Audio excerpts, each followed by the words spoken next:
Hello friends, welcome to the channel of Dr. Gaurav Verma. In this video lecture, we will discuss solution of non-linear Diophantine equation x square plus y square is equal to z square. हमने इस video में discuss करना कि जो ये equation है x square plus y square is equal to z square, इसका solution किस तरह का होता है, विच टाइप ऑफ सोल्यूशन। तो अगर कोई पॉजिटिव परमिटिव सोल्यूशन है हमारे पास, थ्योरम है कि अगर the positive primitive solution of this equation with y as a even is of the type x is equal to r square minus s square, y is equal to 2rs और z is equal to r square s square। तो ये इस तरह का जो x y z की value है, ये इसका सोल्यूशन होता है डायफेटाइन इक्वेशन का। Where r and s are arbitrary integers of opposite parity। opposite parity का मतलब है या तो r even होएगा या s odd होएगा या उल्टा, और r और s, r हमेशा s से बड़ा होएगा और r और s की जीसीडी 1 होगी। ये बातें r और s पे लगाई गई है। तो यानी कि कोई भी non primitive solution, sorry primitive solution है इस इक्वेशन का, वो इस शेप में होएगा। ठीक है जी, आपने याद रखना है। तो मान लीजिए हमें ये गिवन है कि x1 y1 z इसका एक सॉल्यूशन है इस इक्वेशन का। ठीक है, तो यहाँ पे x1 की जीसीडी 1 होती है और x1 z1 ये पॉजिटिव इंटीजर होते हैं। ठीक है जी, अब ये सेटिस्फाई करेगा इक्वेशन को। अब हमने ये शो करना है कि ये दोनों इवन या ऑड नहीं हो सकते इकट्ठे। अगर दोनों इवन नंबर हो गए तो 2 दोनों को डिवाइड करेगा, तो 2 divide x1 y1, so it means 2 will divide 1, क्योंकि जीसीडी 1 x1 y1 की, which is impossible। it means both can't be even। अगर दोनों ऑड नंबर हो गए x1 y1, तो x1 का स्क्वायर कॉन्ग्रुएंट टू 1 मॉडुलो 4। जब भी ऑड नंबर होता है ना, उसका ऑड नंबर का स्क्वायर कॉन्ग्रुएंट टू 1 मॉडुलो 4 होता है। तो y1 का स्क्वायर कॉन्ग्रुएंट टू 1 मॉडुलो 4 हो जाएगा। दोनों को ऐड किया, z1 स्क्वायर 2 मॉडुलो 4 आ गया। तो विच इज इम्पॉसिबल, किसी भी नंबर का स्क्वायर कॉन्ग्रुएंट टू मॉडुलो 4 इस इक्वेशन का कोई सॉल्यूशन नहीं है हमारे पास। तो विच इज इम्पॉसिबल, इसका मतलब या तो x1 y1 में से एक नंबर इवन होएगा और दूसरा नंबर ऑड होएगा। मान लीजिए x1 ऑड है, y1 इवन है। ठीक है जी, तो क्योंकि हमें क्वेश्चन में y की वैल्यू 2rs बनानी है ना, तो y को इवन माना जाएगा यहाँ पे। ठीक है, मान लीजिए x1 ऑड है, y1 इवन है। तो अगर एक ऑड है दूसरा y1 इवन है, तो z1 आपका ऑड निकलेगा by this. Odd plus even odd ही होता है। ठीक है जी, तो y1 स्क्वायर की वैल्यू हमने इक्वेशन में से निकाली, इसके फैक्टर बना के रख लिए, डिवाइड दोनों तरफ 4 से किया, तो इस शेप में आ गया। अब मान लीजिए इन दोनों की जीसीडी डी है। अगर इन दोनों की जीसीडी डी है तो डी दोनों को डिवाइड करेगा। अगर डी इन दोनों को डिवाइड करता है तो डी इन दोनों के सम और सब्ट्रैक्शन को भी डिवाइड करेगा। तो हमने स्टेप में डी डिवाइड किया उन दोनों के सम को भी और इन दोनों के सब्ट्रैक्शन को भी। तो यहाँ से आ गया D divide z1, D divide x1। तो इसका मतलब स्केयर को भी डिवाइड करेगा। तो z1 माइनस x1 के स्केयर दोनों का डिफरेंस को भी डिवाइड करेगा। इन दोनों का जो डिफरेंस है y1 का स्केयर है, इसमें d विल डिवाइड y1।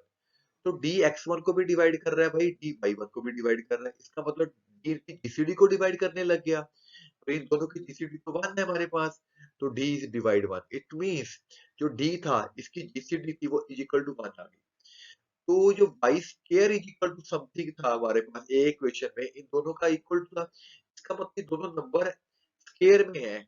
ठीक है, क्योंकि y square is equal to something है, तो दोनों आपस में कट नहीं सकते। वो जीसीडी 1 है, इसका मतलब वो दोनों नंबर ऐसे नंबर है कि वो परफेक्ट स्क्वायर्स हैं। तो यहाँ से मान लिया गया इसको आर स्क्वायर, इसको मान लिया गया एस स्क्वायर। तो यहाँ से रीशफल करके आपके पास z1 की वैल्यू आ गई, x1 की वैल्यू आ गई। जब आपके पास बच्चों z1 और x1 की वैल्यू आ गई, तो y1 स्क्वायर हमारे पास क्या है, z1 square minus x1 square. तो यहाँ से वैल्यूज आ गई। तो ये हमारे पास सोल्यूशन निकल के आ गया नॉन परमिटिव इक्वेशन का। तो कोई भी जो सोल्यूशन होता है Diophantine equation x square plus y square equal to z square, it is of type r square minus s square comma 2rs comma are square plus S square. अब हमें ये शो करना कि जीसीडी आर और S की भी GCD 1 है। Are और एस ऑपोजिट पैरिटी के हैं, आर एस से बड़ा होता है, दोनों पॉजिटिव है। तो पहला पॉइंट कि जीसीडी ऑफ आर एस हमें 1 प्रूव करनी है। लेट अस से इसकी जीसीडी डी है, तो अगर इसकी जीसीडी डी है तो डी आर को भी डिवाइड करेगा, डी एस को भी डिवाइड करेगा। अगर डी इन दोनों को डिवाइड करता है तो डी इन दोनों के मल्टीप्लाई को भी डिवाइड करेगा, डी आर स्क्वायर को भी करेगा डिवाइड, डी एस स्क्वायर से भी करेगा। तो यहाँ से अगर डी डिवाइड 2rs, यहाँ से इन दोनों को क्लब करके आया D divide the difference also. 2rs का मतलब है y1, इसका मतलब है x1। तो d x1 y1 को डिवाइड करने लग गया, पर x1 y1 की जीसीडी तो 1 है, तो it means D divide one, इसका मतलब डी वन ही आ गया, तो आर और एस की जीसीडी वन आ गई। सेकंड पार्ट हमें शो करना है कि दोनों नंबर ऑपोजिट पैरिटी के हैं।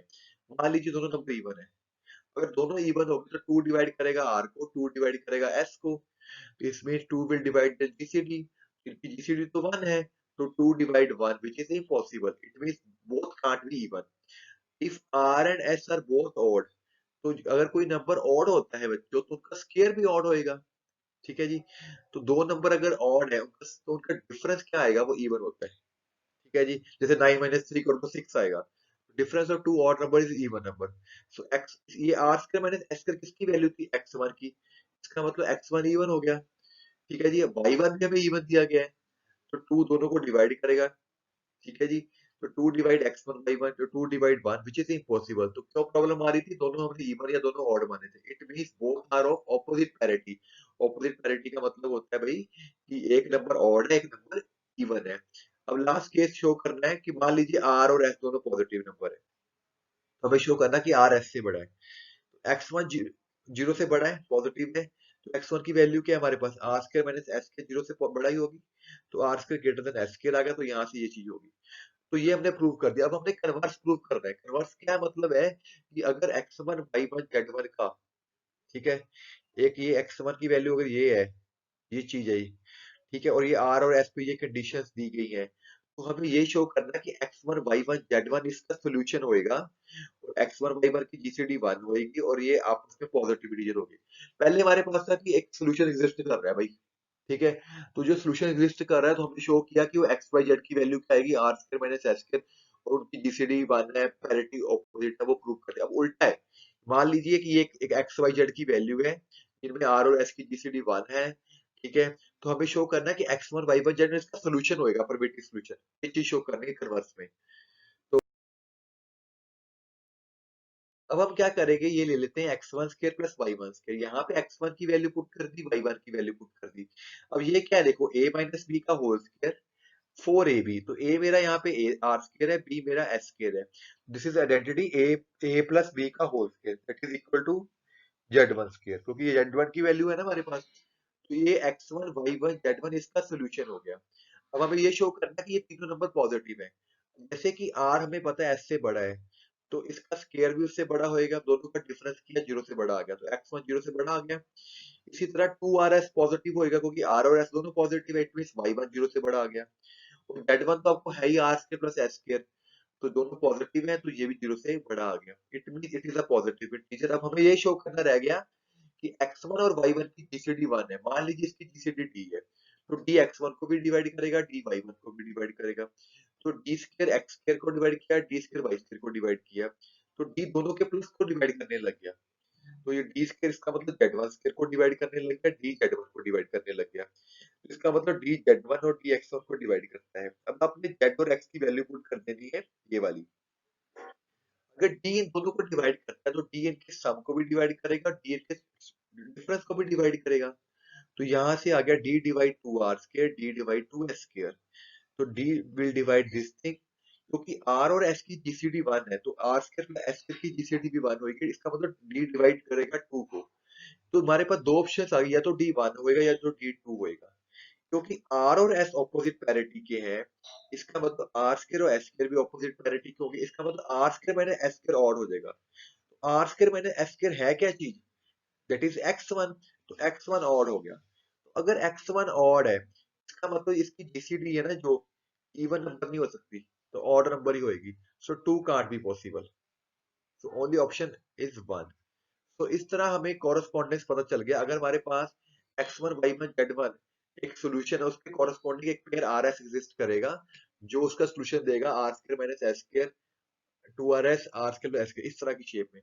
तो यहाँ पे एक बात बड़ी इंपॉर्टेंट है कि अगर कोई भी सोल्यूशन एग्जिस्ट करता है डायफिट इक्वेशन का, तो वो किस पैटर्न का होगा, r square minus S square comma two r s comma are square plus S square. यहाँ पे एक बात और ध्यान बताने वाली है कि आप जैसे x हमने लिया है r square minus S square और y लिया है टू आर एस, आप उल्टा भी ले सकते हो, y को आप ले सकते हो r square minus S square, और x को ले सकते हो टू आर एस।